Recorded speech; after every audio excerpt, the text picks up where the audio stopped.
کله چې موږ ماما خوشې شو بعد د هغې د سفرونه لرلو 3 ورځې له اختره مخکې دی راغی پلخمري ته دلته دی تخار ته لاړو بدخشان ته لاړو مزار ته دې ولایتو ته د سفر لرو او اختر یې دلته موږ سره په بغلان کې پلخمري کې موږ سره یو ځای تیر کړ.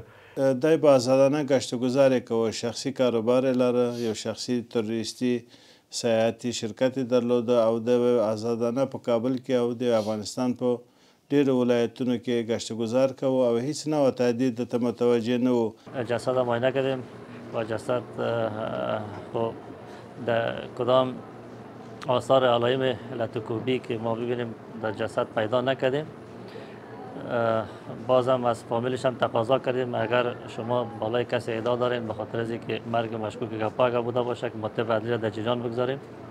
اونا هم گفتن نه در خانه هم تو به مرگ طبیعی خود فوت کرده، ما بالای کسی ادعا نداریم. کله چې دی د بند نه آزاد څه دی یوه شپه بعد دلته همدې کور کې ما راوغوښته د کابل نه او د ده په وجود ما پخپله وکوته چک مو که د ده په وجود کې هیڅ نه وه د شکنجې ټپ یا پرهر نه معلومېده او دی هم په خپلو اظهاراتو کې د امارت اسلامي د مسؤلینو نه ډېره خوښي څرګندوله او دا ویلې چې زه هیڅ نوعه شکنجه نه شولم، فقط هغه بعضې پوښتنې ګروېږنې چې وې هغه د ما نه وشولې او ما ځواب ورکړ او په نتیجه کې زه آزاد شوم.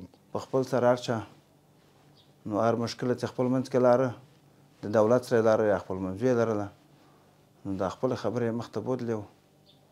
انشاءالله څه مشکل نه د دولت سره دوی لاره نه دولت دوی سره لاره. یو څو وخته مخکې هر څوک چې دولت کې وظیفه اجرا کړي تا باندې بل حکومت راسي او پوښتنه ترې کوي چې تا په دې حکومت کې وظیفه وه څه دې وکړه څه دې ونه کړه. نو دا یو څو ورځې بولی وو د دوی سره میلمه وو.